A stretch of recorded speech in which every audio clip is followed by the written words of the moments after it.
Bonsoir. Vous pouvez vous rapprocher sans souci. On n'est pas contagieux. Une fois n'est pas coutume, permettez-moi de mettre à l'honneur les élus municipaux. Cet engagement n'est pas personnel. Il implique également enfants, conjoints, famille. Chaque élu consacre une part importante de son temps, familial, personnel, au service de l'intérêt général, de la collectivité et du territoire. Ne l'oublions jamais. Un mandat n'est pas un sprint de quelques semaines, mais une véritable course de fond qui nécessite souffle, résistance, endurance, parfois même résilience. 6 ans d'une vie, ce n'est pas rien.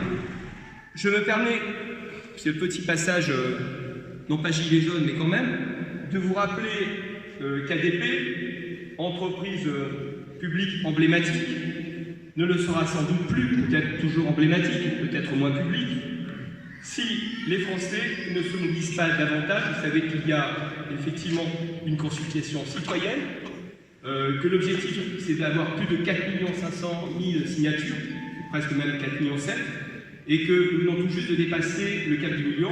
Alors, chez vous, vous pouvez faire ça de votre ordinateur ou aller dans certaines mairies comme Triport pour pouvoir le faire si vous n'y arrivez pas.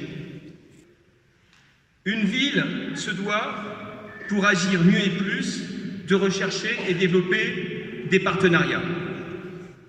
Comment ne pas revenir sur la venue de Valérie Pécresse au mois de juillet 2019.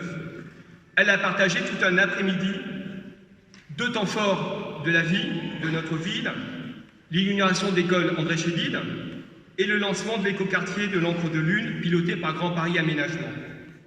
Cette première pierre symbolise toute l'originalité d'un écoquartier tourné vers le biosourcé et concerne un petit collectif en béton de chanvre projeté, ce qui constitue une première en Île-de-France.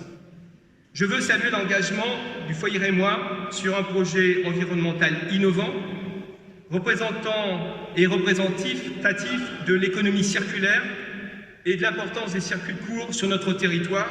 Ce chanvre est effectivement cultivé aux alentours et peut-être même à Triport.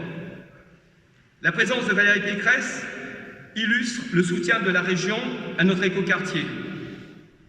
Triport, en étant lauréat successif d'un appel à projet initié par Jean-Paul Huchon, les nouveaux quartiers urbains, de l'appel à projet initié par Valérie Pécresse des nouveaux quartiers écologiques innovants, a récolté plus de 2,3 millions d'euros de subventions qui nous aideront grandement à rénover et à agrandir les structures scolaires de la ville.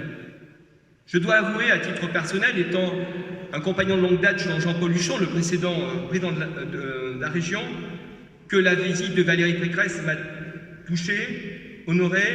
J'y vois surtout une reconnaissance de l'originalité et de l'intérêt de la démarche initiée à Triport pour surmonter les défis que notre ville se doit de relever, qu'ils soient ceux d'aujourd'hui ou ceux de demain. À Triport, les écoles, on ne crée pas de nouvelles écoles, mais on rénove les anciennes et puis on les agrandit.